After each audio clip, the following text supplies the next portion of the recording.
आप विश्वास करेंगे अगर मैं कहूं कि किसी भी टेढ़े मेढ़े बिल्कुल बेतरतीब आकार के चतुर्भुज के अंदर, जिसे हम क्वाड्रिलैटरल कहते हैं, उसके अंदर एक बहुत ही अजीब सा छिपा हुआ जादुई अनुपात होता है। हाँ, सुनने में तो किसी रहस्यमयी कोड जैसा लगता है। राइट। और एक ऐसा नियम जो प्रकृति के डिजाइनों से लेकर जो बड़ी बड़ी हमारी प्रतियोगी परीक्षाएं होती हैं, वहां हर जगह काम करता है। बिल्कुल, और एक्चुअली यही ज्योमेट्री की यानी ज्यामिति की असली खूबसूरती है। मतलब अक्सर लोग एग्जाम में वो लंबे लंबे कैलकुलेशंस और आड़ी तिरछी रेखाओं को देखकर घबरा जाते हैं। हाँ, पसीने छूट जाते हैं सच में। एकदम। पर असल में ना ज्योमेट्री कुछ बहुत ही शानदार और बहुत ही आसान पैटर्न्स पर चलती है। अगर आप वो पैटर्न एक बार पकड़ लें तो सब कुछ बिल्कुल साफ हो जाता है। और आज के हमारे इस डीप डाइव का मिशन भी इन्हीं पैटर्न्स को डिकोड करना है। हमारे पास एक्चुअली एक बहुत ही बेहतरीन सोर्स है, ट्रायंगल सिमिलैरिटी मास्टर क्लास नाम से एक पीपीटी है। और इसका मेन टारगेट है कि जो रेलवे और एसएससी जैसे एग्जाम्स हैं, उनके लिए ज्योमेट्री को इतना आसान बना दिया जाए कि मुश्किल सवाल भी सेकंडों में हल हो जाएं। हाँ बिल्कुल। तो मेरा सवाल यह है कि जो ज्योमेट्री अक्सर एक भूल भुलैया लगती है लोगों को, हम बिना रास्ता भटके इसके सबसे गहरे राज आज कैसे खोलने वाले हैं? देखिए, हम बिल्कुल जमीनी स्तर से शुरू करेंगे। मतलब एक घर बनाने की तरह सोचिए इसे। अच्छा, घर बनाने की तरह। हाँ, हम सबसे पहले सिमिलैरिटी यानी जो समरूपता का लॉजिक है उसको समझेंगे। ये हमारी एकदम मजबूत नींव होगी। और फिर धीरे धीरे इस नींव पर हम थेल्स थ्योरम और मिड पॉइंट थ्योरम की दीवारें खड़ी करेंगे। राइट। और फाइनली अंत में हम उन्हीं जादुई चतुर्भुजों की बात करेंगे जिनका आपने शुरू में जिक्र किया था, जो हमारी छत का काम करेंगे। बेसिकली सब कुछ आपस में जुड़ा हुआ है। क्या बात है। तो चलिए फिर इस नींव को थोड़ा करीब से देखते हैं। अब हम स्लाइड 1 पर हैं। बिल्कुल। तो यहाँ मुख्य शीर्षक है geometry master class similarity of triangles part 1, और इसका सब हेडिंग है line by line theorem breakdown and shortcuts for RRB SSC. और मैं देख रहा हूँ कि इसके बैकग्राउंड में ना कुछ बहुत ही दिलचस्प लाल, नीले और पीले रंग के आर्टिस्टिक से त्रिकोण बने जो एक दूसरे को काट रहे हैं। देखकर ही ज्योमेट्री की वो जो टिपिकल उलझन होती है ना, उसका एहसास होता है। हाँ, वो विजुअल्स जानबूझकर वैसे रखे गए हैं। राइट।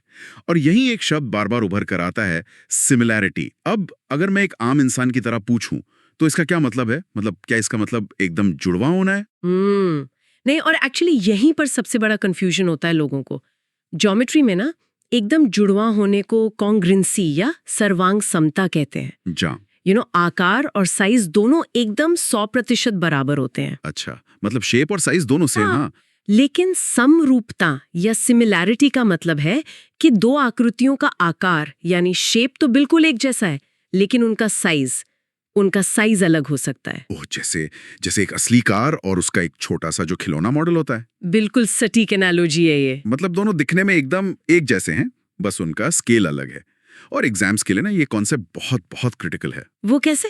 क्योंकि एग्जामिनर क्या करता है, वो अक्सर आपको एक बड़ा त्रिभुज दे देगा और उसके अंदर एक छोटा त्रिभुज बना देगा, फिर उसकी भुजाएं या क्षेत्रफल पूछ लेगा। तो अगर आपको ये समरूपता का नियम पता है तो आपको बैठकर सब कुछ नापने या भारी कैलकुलेशंस करने की जरूरत नहीं है। हाँ, टाइम बच जाएगा। बिल्कुल, आप सिर्फ अनुपातों का, रेशियोज का इस्तेमाल करके सीधे आंसर तक पहुंच सकते हैं। शानदार। अब हम स्लाइड 2 पर हैं। ये हमारा टुडेज मास्टर क्लास ब्लूप्रिंट है। हाँ, मुझे यहाँ 4 मुख्य बॉक्स दिख रहे हैं। पहला है सिमिलैरिटी एप्लीकेशंस, दूसरा थेल्स थ्योरम, तीसरा है मिड पॉइंट थ्योरम और चौथा है क्वाड्रिलैटरल्स एंड मीडियल। राइट। तो ये हमें बता रहा है कि हम कैसे आगे बढ़ेंगे। हम पहले भुजाओं की लंबाई यानी 1D कॉन्सेप्ट से शुरू करेंगे, फिर धीरे धीरे क्षेत्रफल, एरिया डिस्ट्रीब्यूशन की जो थोड़े जटिल सिद्धांत होते हैं, उन 2D कॉन्सेप्ट्स तक पहुंचेंगे। एक परफेक्ट फ्लो है। अब हम स्लाइड 3 पर हैं। हाँ, तो यहाँ से हमारा प्रैक्टिकल पार्ट शुरू होता है। ये है example 1, finding side lens using similarity. यहाँ चित्र में एक बड़ा त्रिभुज ABC है और उसके अंदर एक छोटा त्रिभुज DAC बना हुआ है। तो यहाँ वो स्केल वाला लॉजिक कैसे काम करेगा? देखिए, अगर दोनों त्रिभुजों के कोण समान हैं तो वे पक्के तौर पर समरूप हैं। और समरूप त्रिभुजों की जो सबसे बड़ी खासियत होती है वो है रेशियो रूल। रेशियो रूल या अनुपातों का नियम। हाँ। इसका मतलब है कि उनकी संगत भुजाएं हमेशा एक ही अनुपात में बढ़ती या घटती है।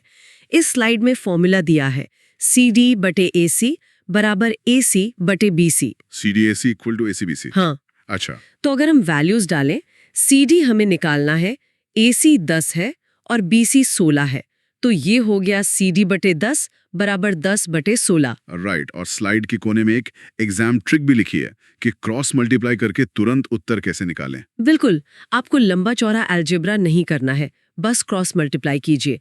CD बराबर हो जाएगा 100 बटे 16, जो सीधे 6.25 सेंटीमीटर आ जाता है। बहुत बढ़िया, मतलब सिर्फ रेशियो सेट करो और क्रॉस मल्टीप्लाई कर दो। अब हम स्लाइड 4 पर हैं। ये है एग्जाम्पल 2, रेशियो ऑफ पेरीमीटर्स, परिमाप का अनुपात। हाँ, ये थोड़ा बड़ा लग रहा है। एक्चुअली ये बहुत आसान है। यहाँ फॉर्मूला दिया है 24 बटे AB बराबर 18 बटे 24 बराबर 12 बटे AC। तो हम क्या करेंगे, जो बीच वाला 18 बटे 24 है ना, उसे काट कर थोड़ा छोटा कर लेंगे। अच्छा, तो 6 के पहाड़े से काटें तो वो 3/4 हो जाएगा। एकदम सही। अब हमारा रेशो 3:4 आ गया। अब हर भुजा को इसके बराबर रख दीजिए।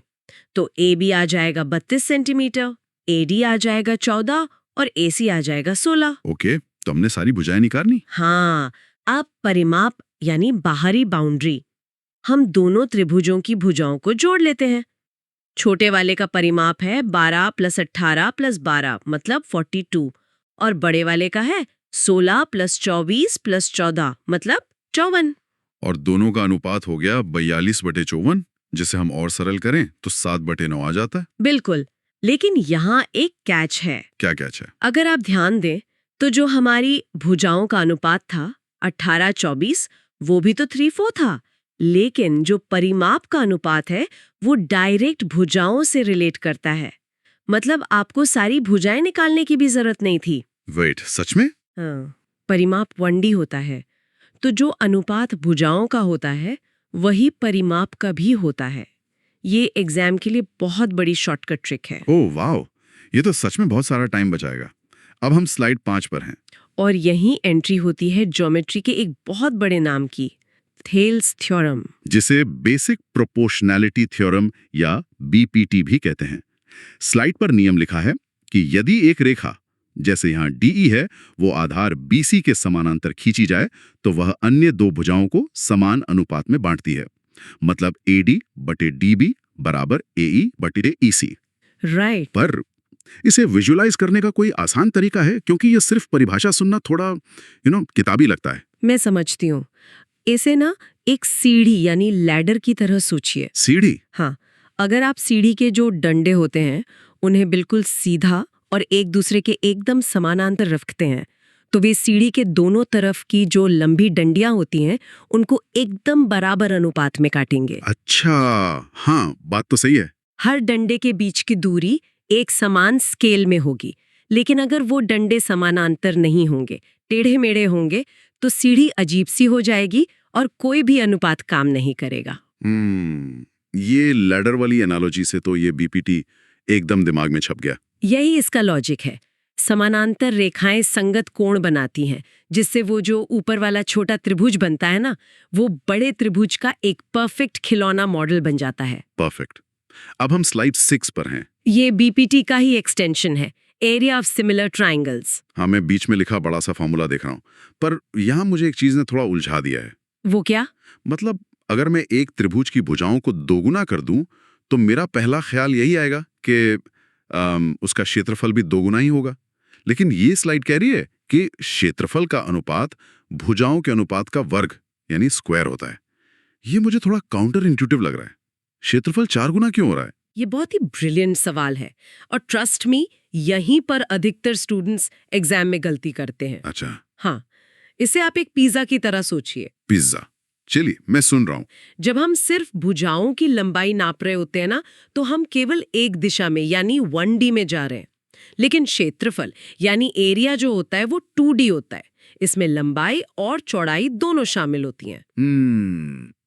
तो अगर मैं 6 इंच के पिज्जा की जगह 12 इंच का पिज्जा लेता हूँ, तो मुझे सिर्फ 2 गुना पिज्जा नहीं मिल रहा है? बिल्कुल नहीं, क्योंकि पिज्जा की चौड़ाई भी 2 गुनी हो गई है और उसकी लंबाई भी 2 गुनी हो गई है। तो 2 गुना 2 यानी 4। आपको एक्चुअली 4 गुना ज्यादा पिज्जा मिल रहा है। अरे बाप रे, ये तो पिज्जा वालों का सबसे बड़ा स्कैम है। हाँ, और यही सेम नियम त्रिभुजों पर भी लागू होता है।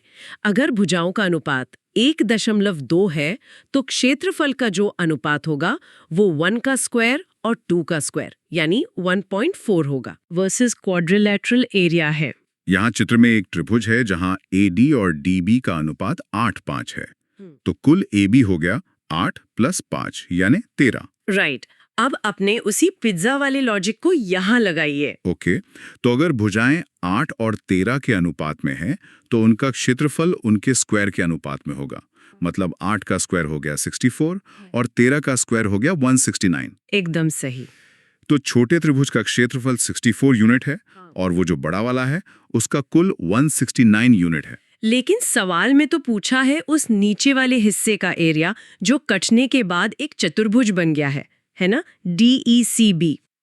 तो इसके लिए कोई नया फॉर्मूला लगेगा? बिल्कुल नहीं, इसके लिए बस एक सिंपल सब्ट्रैक्शन वाली वर्किंग लगेगी। ओह, मतलब मैं बड़े क्षेत्रफल में से उस ऊपर वाले छोटे त्रिभुज को काटकर निकाल सकता हूँ। एग्जैक्टली। 169 में से 64 घटा दीजिए तो बचे 105। वाह, तो सीधा जवाब मिल गया, चतुर्भुज का क्षेत्रफल 105 है। यही वो स्मार्ट अप्रोच है जो आपको ना एग्जाम में हजारों कैंडिडेट से आगे ले जाती है।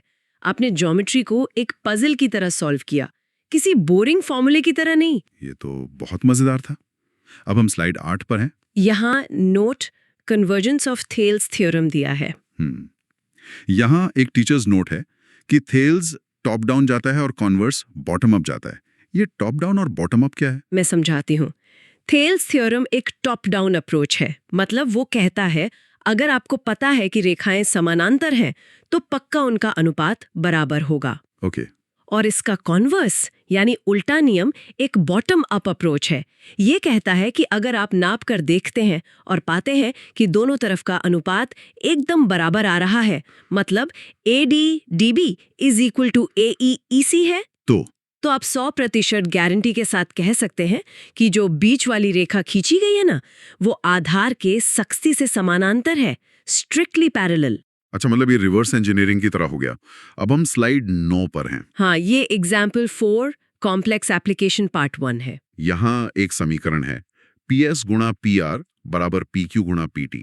ये थोड़ा अजीब लग रहा है। डरने की बात नहीं है, इसे हम वापस अनुपात में बदल लेंगे। जो गुणा हो रहा है उसे दूसरी तरफ ले जाकर भाग डिवाइड कर देंगे। ओके, तो ये बन जाएगा PS/PQ = PT/PR। बिल्कुल। और अब इसे ध्यान से देखिए, ये तो वही पिछले स्लाइड वाला कॉन्वर्स रूल बन गया। अनुपात बराबर है, इसका मतलब हम सीधा निष्कर्ष निकाल सकते हैं कि ST और QR जो रेखाएं हैं वो समानांतर पैरेलल है। अरे हाँ, ये तो बस दिखने में डरावना था। अब हम स्लाइड 10 पर हैं। ये उसी एग्जाम्पल 4 का पार्ट 2 है, फाइंडिंग द मिसिंग एंगल। मैं यहाँ चित्र में देख रहा हूँ कि नीचे वाला एक कोण Q 96 डिग्री दिया है। अब एक बाहरी कोण का नियम होता है कि बाहरी कोण अंदर के दो विपरीत कोणों के जोड़ के बराबर होता है। तो 96 बराबर होगा PRQ + 34 के। ओके, तो स्टेप 3 में हम 96 में से 34 घटा देंगे, जिससे हमें PRQ मिल जाएगा 62 डिग्री। एकदम सही। और अब आखिरी स्टेप 4, हमें पता है कि किसी भी त्रिभुज के तीनों आंतरिक कोणों का योग 180 डिग्री होता है। तो 96 + 62 प्लस वो जो बचा हुआ QPR है वो 180 होना चाहिए। तो 180 में से 96 और 62 घटा दें तो QPR आ गया 22 डिग्री। मतलब ये एक चेन की तरह काम करता है। एक सुराग मिला और पूरा केस सॉल्व। बिल्कुल। अब हम स्लाइड 11 पर हैं। ये मेरी फेवरेट स्लाइड है, द मिड पॉइंट थ्योरम। यहाँ 6 क्रूशियल रिजल्ट्स की एक पूरी लिस्ट दी गई है। हाँ, लेकिन मैं चाहूंगी कि आप खास तौर पर पॉइंट नंबर 4, 5 और 6 पर ध्यान दें। ओके, मैं पढ़ता हूँ। पॉइंट 4 है DE = BC²। पॉइंट 5 है एरिया रेशियो 1.4 और पॉइंट 6 है एरिया ADE एरिया DECB = 1.3। ये पॉइंट्स ना सीधे एग्जाम में समय बचाने वाले गोल्डन शॉर्टकट्स हैं। मिड पॉइंट थ्योरम असल में थेल्स थ्योरम का ही एक बहुत स्पेशल केस है। स्पेशल कैसे? क्योंकि जो लाइन है वो एकदम बीच से गुजर रही है, तो दोनों तरफ का अनुपात 1.1 हो जाता है। अच्छा, तो इससे क्या होता है, जो बीच वाली लाइन बनी है DE वो हमेशा नीचे वाले आधार BC की ठीक आधी होगी। अगर आधार 20 सेंटीमीटर है तो बीच की लाइन बिना नापे 10 सेंटीमीटर हो जाएगी। अरे वाह। और वो पॉइंट 5 वाला, मुझे याद आ रहा है हमारा वो पिज्जा वाला लॉजिक। हाँ, क्योंकि भुजा आधी हो गई है, मतलब अनुपात 1.2 है, तो ऊपर वाले छोटे त्रिभुज का एरिया बड़े त्रिभुज के एरिया का स्क्वायर के हिसाब से 1/4 होगा। परफेक्ट। और वहीं से पॉइंट 6 निकलता है। अगर ऊपर वाला हिस्सा कुल क्षेत्रफल का एक हिस्सा है और पूरा बड़ा त्रिभुज 4 हिस्से हैं, तो वो जो नीचे का चतुर्भुज बच गया, वो 4-1 यानी 3 हिस्से होगा। बिल्कुल। तो छोटे त्रिभुज और नीचे वाले चतुर्भुज के एरिया का अनुपात हमेशा 1.3 होता है। वाह, मतलब अगर एग्जाम में ऊपर वाले त्रिभुज का एरिया 10 दिया है तो मुझे कोई कैलकुलेशन नहीं करनी, नीचे वाले त्रिभुज का एरिया सीधे 10 गुणा 3 यानी 30 होगा। एग्जैक्टली। अब हम स्लाइड 12 पर हैं। ये convergence of mid point theorem है और यहाँ एक बहुत बड़ी वार्निंग दी गई है। हाँ, मैं देख रहा हूँ एक बड़ा पीला वार्निंग बॉक्स है जिस पर लिखा है कॉमन मिस्टेक। देखिए, लोग अक्सर चित्र देखकर अपनी मर्जी से मान लेते हैं कि लाइन बीच से ही गुजर रही है। हाँ, हम आकृतियों पर बहुत जल्दी भरोसा कर लेते हैं। बिल्कुल। लेकिन नियम ये है कि अगर एक बिंदु मिड पॉइंट है और जो रेखा उससे जा रही है वो समानांतर है, तभी दूसरा बिंदु ई अनिवार्य रूप से मिड पॉइंट होगा। बिना समानांतर साबित हुए कभी भी खुद से अनुमान नहीं लगाना चाहिए। ये तो सच में जानलेवा गलती हो सकती है एग्जाम्स में। अब हम स्लाइड 13 पर हैं। यहाँ example solving with the mid point theorem है। सवाल में PR RQ का अनुपात 3.5 दिया है और RQ की लंबाई 20 सेंटीमीटर दी है। राइट। तो यहाँ हम स्केल फैक्टर की ट्रिक लगाएंगे। अगर अनुपात का 5 यूनिट असलियत में 20 सेंटीमीटर के बराबर है, तो 1 यूनिट कितना हुआ? 20/5 मतलब 4 सेंटीमीटर। एकदम सही। तो कुल PQ कितना होगा? 3 और 5 मतलब 8 यूनिट। तो 8 को 4 से गुणा करेंगे तो आ गया 32 सेंटीमीटर। ओके, PQ 32 सेंटीमीटर आ गया। और क्योंकि मिड पॉइंट नियम लागू हो रहा है, तो जो आधार BC होगा वो इसका डबल होगा। मतलब 32 का डबल 64 सेंटीमीटर। बहुत ही स्मूथ कैलकुलेशन था ये। अब हम स्लाइड 14 पर हैं। अब हम उन रहस्यमयी चतुर्भुजों पर आ गए हैं। Diagonals in any quadrilateral. ओह हाँ, और यहाँ बड़े पीले बॉक्स में एक रूल लिखा है, द गोल्डन रूल, A1 गुणा A2 बराबर A3 गुणा A4। और मजे की बात यह है कि ये नियम क्रॉस में काम करता है, यानी जो आमने सामने वाले त्रिभुज बनते हैं ना, विकर्ण खींचने के बाद उनके एरिया का गुणनफल हमेशा बराबर होता है। सच बताऊं तो मुझे इसी बात पर अभी भी यकीन नहीं हो रहा था। मतलब अगर कोई परफेक्ट वर्गाकार या आयताकार आकृति हो तो मैं समझ सकता हूं कि यह काम करेगा, लेकिन कोई भी टेढ़ा मेढ़ा बिल्कुल बेतरतीब चतुर्भुज हो तब भी ये क्रॉस मल्टीप्लिकेशन काम करेगा? बिल्कुल करेगा। और इसके पीछे का लॉजिक बहुत ही पावरफुल है। क्या लॉजिक है? जब दो विकर्ण एक दूसरे को काटते हैं तो जो आमने सामने के त्रिभुज बनते हैं उनकी ऊंचाई यानी हाइट हमेशा एक ही रेखा से तय होती है। और जब ऊंचाई समान होती है ना, तो उनके एरिया का जो अनुपात होता है वो सिर्फ उनके आधार के अनुपात के बराबर हो जाता है। अच्छा, तो बेस ही सब कुछ डिसाइड करता है। हाँ, और जब आप चारों त्रिभुजों के इन अनुपातों को एक समीकरण में रखते हैं और फिर उन्हें क्रॉस मल्टीप्लाई करते हैं तो आधार कट जाते हैं और सिर्फ ये गोल्डन रूल बच जाता है। तो आकृति कितनी भी अजीब क्यों ना हो, जब तक वो एक बंद चतुर्भुज है, ये नियम अडिग रहेगा। हाँ यार, ये ज्यामिति सच में कितनी खूबसूरत है ना। अब हम स्लाइड 15 पर हैं। ये एक स्पेशल केस है, इन अ ट्रेपीजियम समलंब चतुर्भुज। इसमें क्या मैजिक है? समलंब चतुर्भुज में दो भुजाएं समानांतर होती हैं और दो नहीं होती। तो जो गैर समानांतर भुजाएं होती हैं उन पर जो दो त्रिभुज बनते हैं उनका एरिया हमेशा एकदम बराबर होता है। चित्र में देखिए, दोनों पर K लेबल लगा है। तो अगर मैं अपना वो क्रॉस वाला गोल्डन रूल यहाँ लगाऊं तो ये K गुणा K बराबर जो ऊपर और नीचे वाला एरिया है A और B उनका गुणा हो जाएगा। एकदम सही। K स्क्वायर बराबर A गुणा B। तो अगर मुझे K निकालना है तो K is equal to √AB हो जाएगा। बिल्कुल, यही तो फॉर्मूला है। एग्जाम में अगर आपको ऊपर का एरिया 9 दिया है और नीचे का 16, तो आप बस 9 और 16 का गुणा करेंगे जो 144 होता है। और 144 का अंडर रूट होता है 12, तो K आ गया 12 बिना पेन उठाए। यही तो शॉर्टकट्स का जादू है। अब हम स्लाइड 16 पर हैं। ये द मीडियल ट्रायंगल रूल्स है। ये मीडियल ट्रायंगल क्या भला है? मीडियल ट्रायंगल का मतलब होता है मुख्य त्रिभुज के जो तीनों मिड पॉइंट्स होते हैं ना, उनको जोड़कर बना एक नया त्रिभुज। ये अंदर की तरफ एक उल्टा सा त्रिभुज बनता है। ओके, तो अगर ये मिड पॉइंट्स को जोड़कर बना है तो इसका मतलब है कि इसकी हर एक भुजा बड़े त्रिभुज की संगत भुजा की आधी होगी। बिल्कुल। और अगर सारी भुजाएं आधी हैं तो इस स्लाइड पर जो पेरीमीटर रूल लिखा है वो एकदम लॉजिकल है कि इसका पूरा परिमाप भी बड़े त्रिभुज का ठीक आधा ही होगा। बहुत बढ़िया।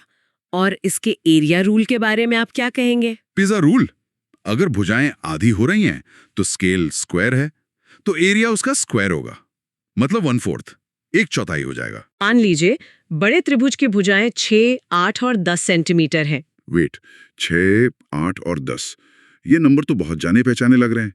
ये तो पाइथागोरियन ट्रिपलेट है ना, मतलब ये पक्का एक समकोण त्रिभुज है ना। देखिए, यही ऑब्जर्वेशन एग्जाम्स में आपका सबसे ज्यादा समय बचाती है। तो अगर मैं इसे सॉल्व करूं, बड़े त्रिभुज का परिमाप हुआ 6 + 8 + 10 यानी 24 सेंटीमीटर।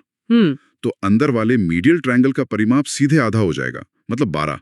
और एरिया, समकोण त्रिभुज का एरिया होता है आधा गुणा आधार गुणा ऊंचाई, यानी 12 × 6 × 8, जो 24 आ गया। तो अंदर वाले का एरिया इसका 1/4 होगा। 24 को 4 से भाग दिया, 6। देखिए, आपको एक लंबा चौड़ा कैलकुलेशन करने की जरूरत ही नहीं पड़ी। ये तो मक्खन की तरह सॉल्व हो गया।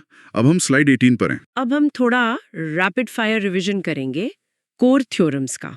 ओके, मैं तैयार हूं। पहला, थेल्स, बीपीटी। लाइन समानांतर हैं तो भुजाओं का अनुपात बराबर होगा। Top down.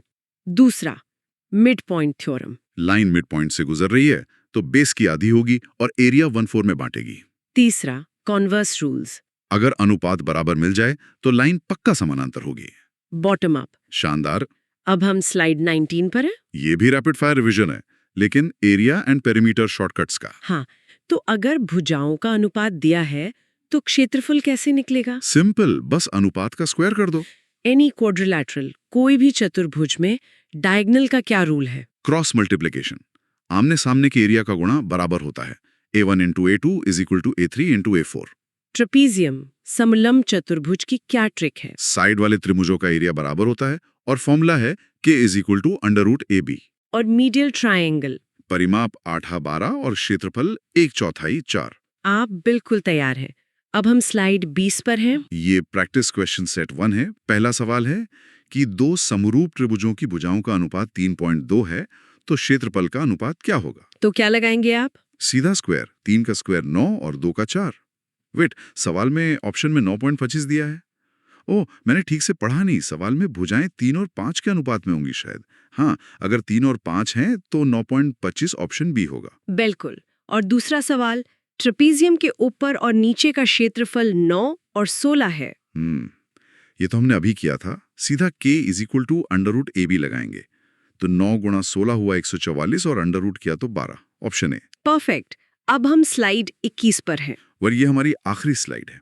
Practice question set 2। यहाँ क्वेश्चन 3 है, मीडियल ट्रायंगल का परिमाप 18 सेंटीमीटर है, तो मूल त्रिभुज का परिमाप क्या होगा? यहाँ थोड़ा रिवर्स सोचना है। हाँ, अगर अंदर वाले का 18 है और वो बड़े वाले का आधा होता है तो बड़ा वाला उसका डबल होगा।